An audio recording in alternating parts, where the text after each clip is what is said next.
여러분은 일본의 한가운데 중간 지점이 어디인지 혹시 알고 계십니까?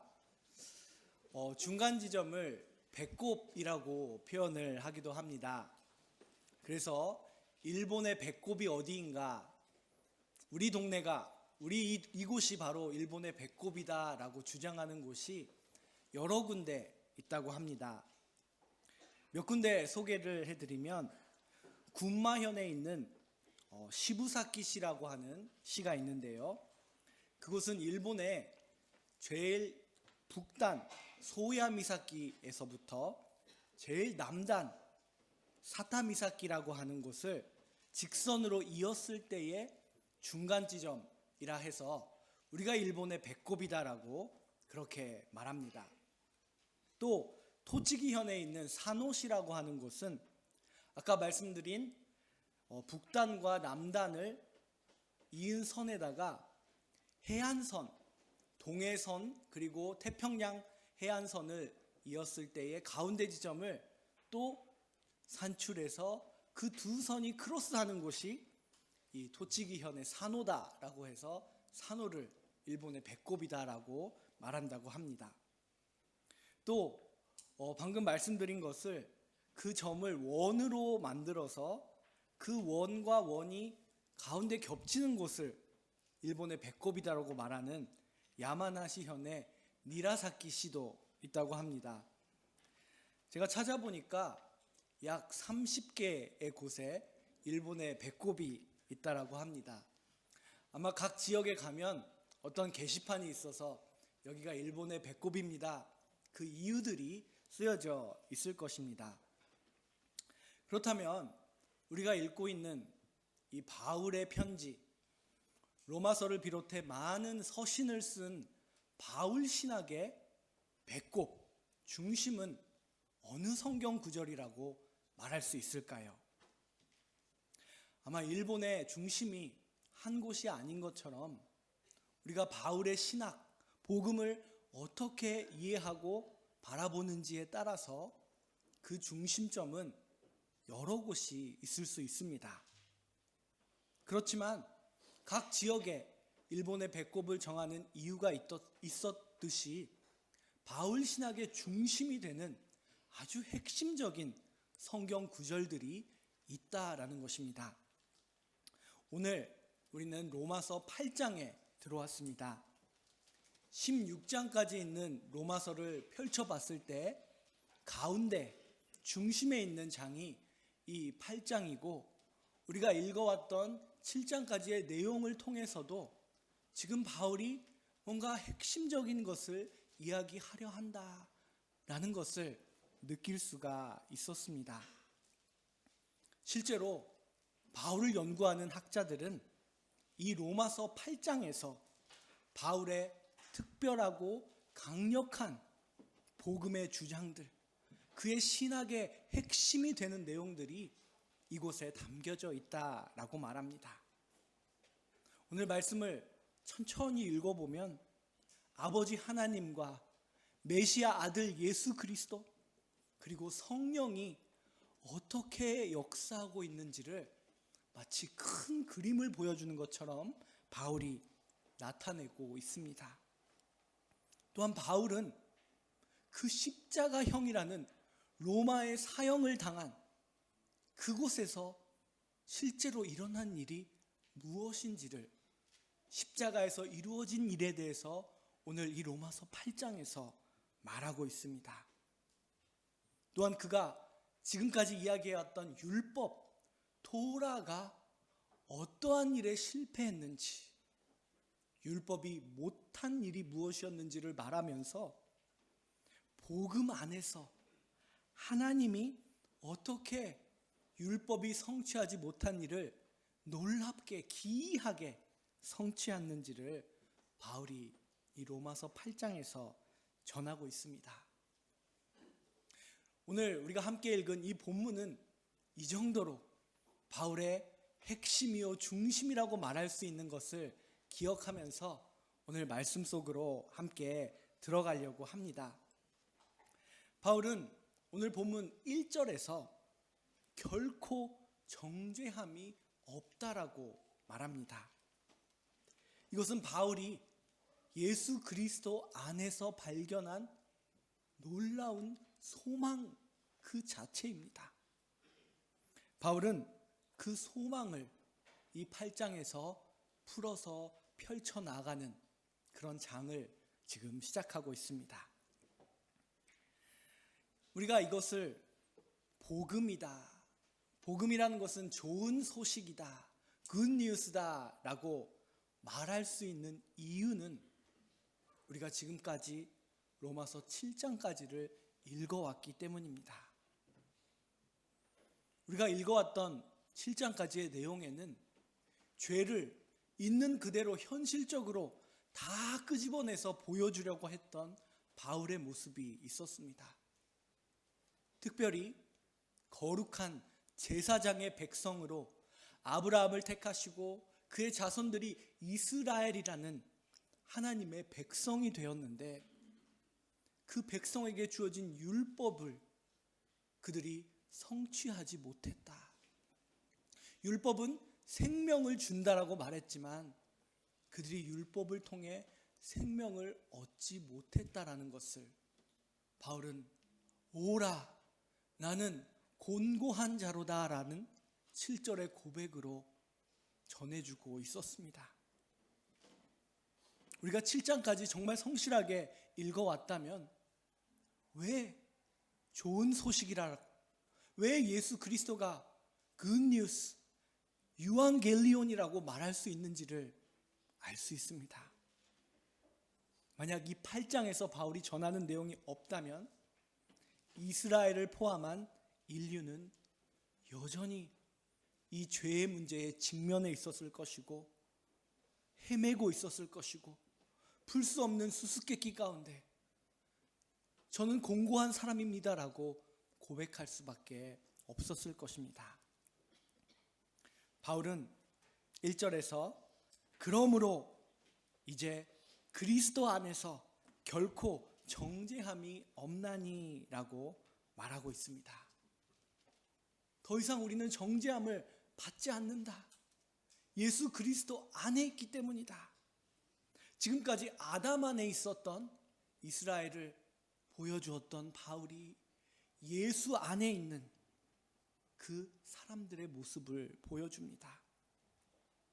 바울이 1절부터 오늘 함께 다 읽지는 못했지만 11절까지의 내용, 이것을 어떻게 써 나아갔는지를 바라볼 때 마치 복음이라는 한 꽃이 피어져 나아가는 모습 같다라는 생각이 듭니다.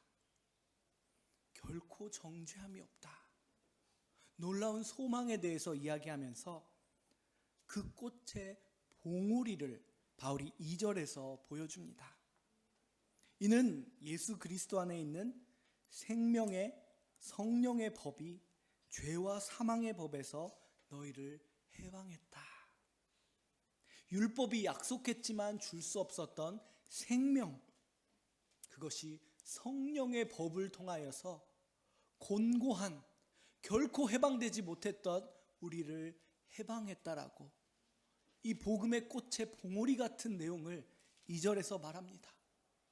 아직 이게 어떤 내용인지 너무 많은 것이 압축되어 있어서 펴지 않은 봉오리를 다 이해할 수가 없습니다. 3절, 4절은 그 꽃 봉오리를 터뜨려 주는 것 같은 말씀입니다. 우리 육신이 연약하지 않습니까? 그래서 율법이 있었음에도 지키지 못해서 실패한 그것이 있지 않았습니까? 그런데 하나님이 우리가 실패한 그것을 하셨습니다. 바울은 그렇게 말하고 있습니다. 그리고 그 방법에 대해서 자신의 아들을 죄 있는 육신의 모양으로 보내서 죄를 정하셨다. 그렇게 말하고 있습니다. 5절, 6절에 가면은 어떻게 성령이 일하고 있는지를 말해줍니다. 영을 우리가 따르게 되는 순간부터 우리의 생각이 영에 관한 관심을 갖게 된다라고, 영의 일을 생각하게 되고 그 영의 생각이 이르게 하는 곳이 바로 율법이 원래 약속했고 원래 율법이 디자인되었던 목적지, 생명과 평안이다라고 말하고 있습니다. 그렇게 오늘 본문 4절과 5절, 6절에서 성령에 대한 이야기를 시작하는 바울은 11절에 가서 그 꽃 봉오리가 어떻게 활짝 펴는지를, 그리고 어떤 향기가 나는지를 보여줍니다. 11절 말씀입니다. 예수를 죽은 자 가운데서 살리신 이의 영, 즉 하나님의 영 성령이 너희 안에 거하시면 그리스도 예수를 죽은 자 가운데서 살리신 그 하나님께서 너희 안에 거하고 일하는 그 성령으로 말미암아 너희 죽을 몸도 살리리라. 하나님께서 지난 창조와 타락과 그리고 이스라엘을 불러서 모세를 통하여 율법을 주시고 계속해서 회복하기 원하셨지만 회복하지 못했던 그 모든 율법이 이루지 못한 것을 여기에서 함축하여서 말하고 있습니다. 예수를 죽은 자 가운데서 살리신 영을 하나님께서 보내셔서 영 죽어야 하는 우리 인간을 예수님을 살리신 그 영의 힘으로 우리의 몸도 살리시겠다, 생명을 주시겠다라고 예수님께서 그 일을 이루셨다라고 바울은 이 복음의 꽃을 여기서 피우고 그 향기를 맡도록 하고 있습니다. 결코 정죄함이 없습니다. 예수 안에서 예수 그리스도를 살리신 그 부활의 힘이신 성령님께서 우리를 이끄실 것이고 우리를 살리실 것입니다. 바울은 그 소망 안에서 정죄함이 없다라고 말하고 있는 것입니다. 1절의 시작이 그러므로라고 하는 이 말씀이라는 건 사실 7장의 내용을 봤다면 너무 의외입니다. 왜냐하면 7장은 절망으로 끝났기 때문입니다. 그러나 바울은 왜 그러므로라고 그가 말하는지를 오늘 말씀 속에서 보여주고 있습니다. 결코 정죄함이 없는 이유는 성령의 법이 우리를 지배했던 죄의 법으로부터 해방해 준다, 새로운 우리를 인도하는 법이 생겼다라는 것을 말하면서 해방한다라고 말합니다. 하나님이 죄를 정죄하고 생명을 주시기 위한 방법으로 자신의 아들을 보내셨기 때문이다라고 하나님은 그 역사를 이루셨다라고 바울은 말합니다. 지금까지 아담이라는 인간 유형 속에 있었던, 아담 안에 있었던 우리를 성령을 따르는 사람으로 만들어주셨다라고 말합니다.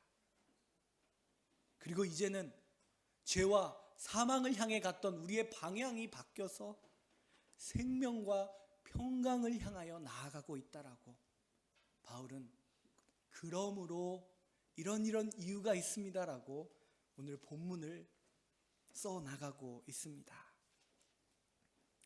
3절을 주목해 보려고 합니다.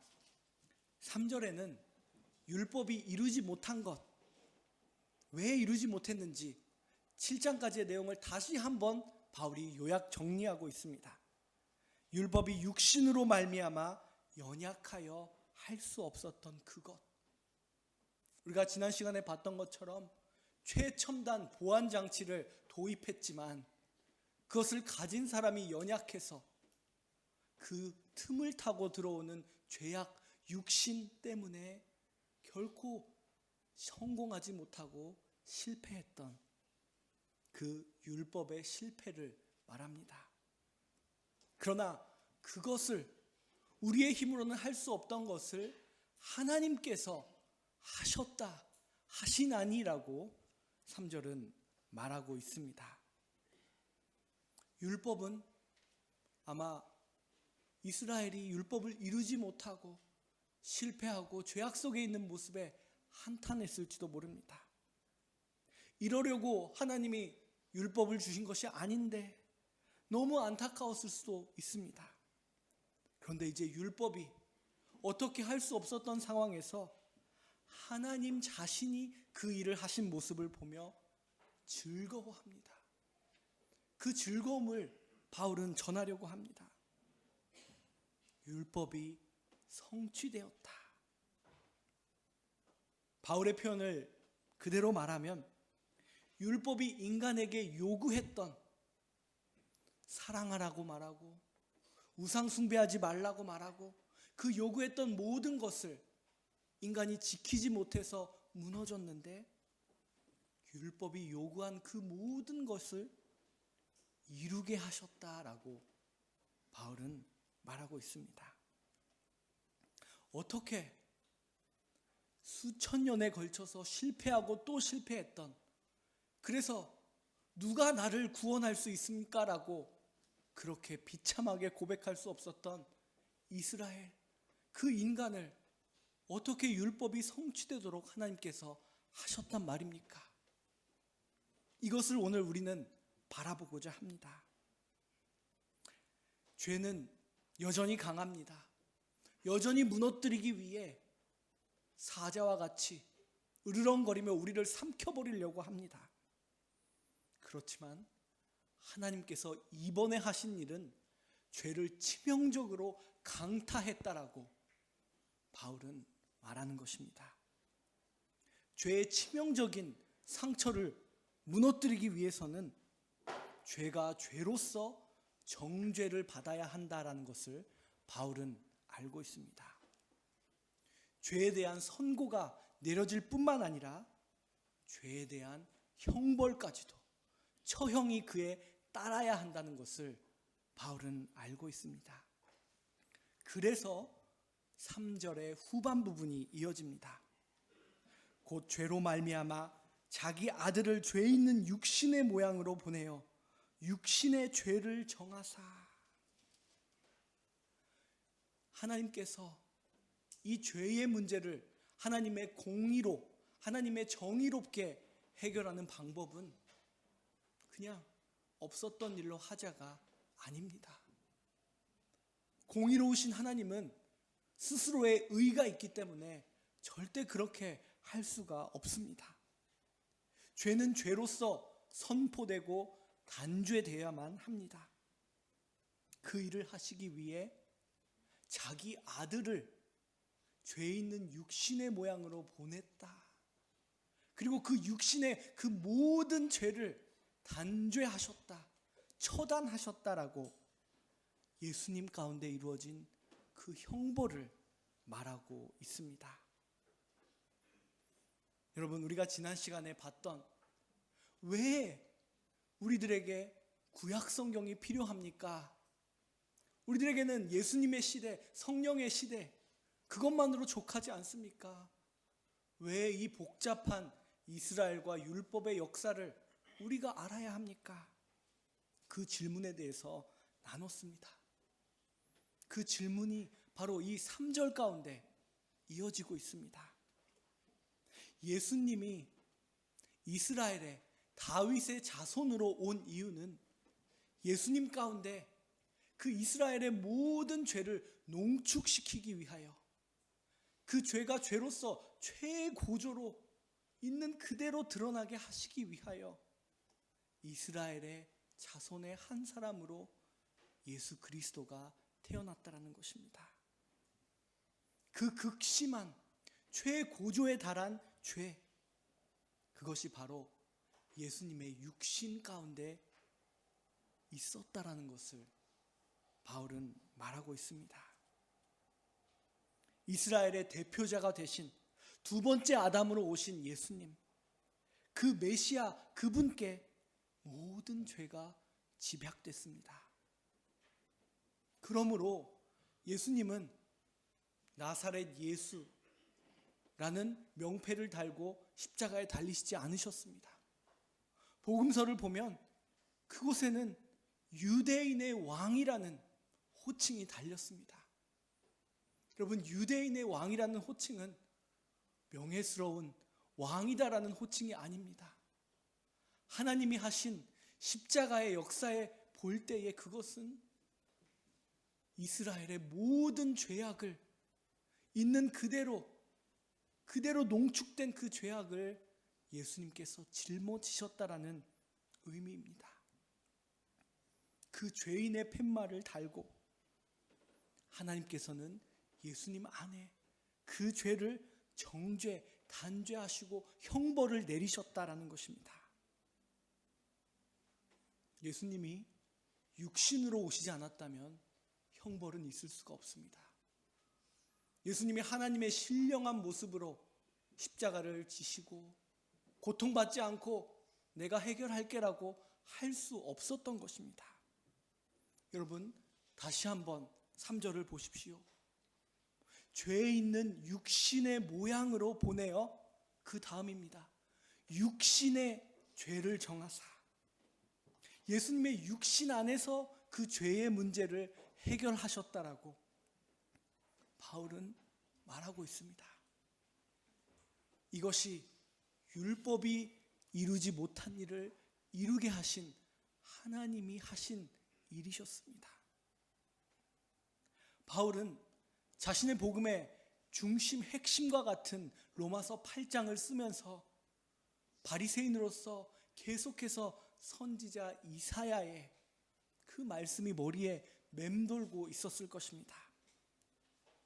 우리가 잘 아는 고난받는 종의 노래입니다.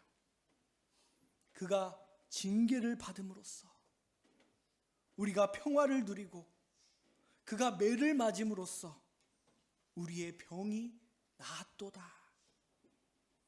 예수님의 육신 안에서 고난받는 종의 모습으로 십자가에 일어난 일을 바울은 이 3절에서 전하고 있는 것입니다. 바울은 이 사실을 말하면서 예수님의 영적인 의미를 한 가지 더 기억하기 원합니다. 그것은 바로 레위기에 나와 있는 희생 제물이라는 것입니다. 여러분, 우리가 찬양할 때 어린 양 예수, 어린 양 예수라는 가사를 많이 볼 것입니다. 어린 양 예수는 구약 성경에 나와 있는 개념입니다. 이스라엘 백성들이 율법을 받았습니다. 하나님의 백성으로 이렇게 살아라라고 했는데 그 율법을 어기는 순간들이 있습니다. 그런데 어떤 경우에는 그게 죄인지도 율법을 어기는 것인지도 모르고 죄를 범할 때가 있습니다. 또 이게 죄라는 것을 알고 있었지만 고의가 아닌 우발적으로 율법을 어길 때가 있습니다. 그때 드릴 수 있는 제사가 있는데 그것이 바로 레위기에 나와 있는 속죄제라는 것입니다. 바울은 지금 이 이스라엘, 그 이스라엘의 모든 죄, 이스라엘은 인류를 대표하고 이스라엘을 대표하는 예수님, 그 예수님이 지고 있는 그 죄악을 이 속죄제의 어린 양 제물로 말하고 있는 것입니다. 여러분, 7장 다시 한번 기억해 보시길 바랍니다. 내가 원하는 선을 행하지 않고, 여기서 바울이 말하는 나라는 것은 이스라엘을 의미한다고 우리가 나눴습니다. 이스라엘이 율법을 받아서 분명 선을 원하고 있는데, 그런 삶을 살려고 필사적으로 노력하고 있는데 현실을 보니 원하지 않는 악을 행하는도다. 여러분, 여기에 놀라운 하나님의 긍휼하심이 있습니다. 우리가 죄악을 저지르고 어찌할 수 없어서 또 회개하고 또 죄를 범하고 계속되는 이 안에 있는 우리들의 모습을 바울은 우리가 마치 속죄제를 드리는 것처럼 우리가 원치 않는 죄악을 드리고 있는, 그 죄악을 범하고 있는 인간의 모습을 바울은 바라보면서 고의가 아닙니다. 우리의 속마음에는 분명 하나님을 따르려고 하는 마음이 있는데 죄가 너무나 강해서 또 지고 말았습니다. 오라, 나는 공고한 자로다. 바울이 고백했던 그 고백이 지금 여기에 담겨 있습니다. 우리가 원치 않았지만 지은 죄를 해결하기 위해 속죄 제물을 드리는 것처럼 예수님께서 지금 어린 양이 되어 속죄 제물이 되어 그 육체가 찢기시고 채찍을 맞으시고 상하셨다. 그러므로 우리가 나음을 받았도다. 바울은 그 사실을 전하고 있습니다. 바울은 이제는 우리가 이 예수 그리스도와 연합될 때 일어나는 성령을 따르는 생명을 향하여 나아가는 그 길에 대해서 4절에서 조금 말했습니다. 그리고 이어지는 5, 6 계속해서 이어지는 가운데 이 성령의 인도함을 받는 삶이 어떤 것인지를 말하면서 마지막 결론부인 10절, 11절로 이어져 나아갑니다. 이 안에 바울이 보여주려고 하는 하나님께서 자신의 아들 메시아를 어떻게 보내셔서 그리고 성령을 통해서 지금 어떤 일을 하시는지 바울이 보여주는 큰 그림, 삼위일체 하나님의 역사하심이 이 10절, 11절에 나와 있습니다. 10절을 보겠습니다. 곧 그리스도께서 너희 안에 계시면 몸은 죄로 말미암아 죽은 것이나 영은 의로 말미암아 살아있는 것이니라. 11절입니다. 예수를 죽은 자 가운데서 살리신 이의 영, 하나님의 영 성령이 너희 안에 거하시면 그리스도 예수를 죽은 자 가운데서 살리신 부활을 가능하게 하신 그 하나님 자신께서 너희 안에 거하신 그 예수님을 살리셨던 그 영과 똑같은 영이 예수를 통해 우리 안에 거하고 있는데 그 영으로 말미암아 우리의 죽을 단죄받아야 하는 이 몸을 살릴 것이다. 생명을 줄 것이다. 바울은 여기에서 복음의 꽃을 피우고 그 향기를 함께 맡도록 로마 교회에 이 편지를 쓰고 있습니다. 여러분, 바울이 이 구절에서 메시아와 그리스도와 성령을 번갈아서 말하고 있습니다.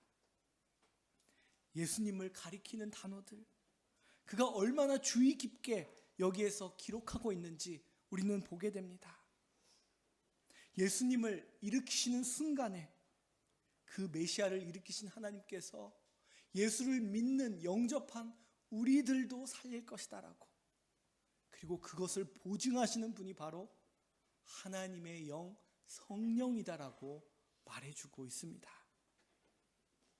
그러므로 우리가 로마서를 읽어오면서 갖고 있었던 이 큰 문제, 이 문제를 풀어주는 수단이 하나님의 방법이 바로 성령 가운데 있었다라는 것을 우리는 말씀을 통해서 깨닫게 됩니다.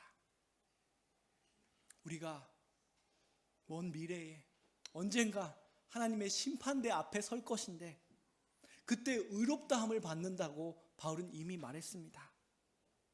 어떻게 해요? 어떻게 미래를 알 수 있어요? 그렇게 질문할 수 있습니다. 근데 바울은 11절에서 말하고 있습니다.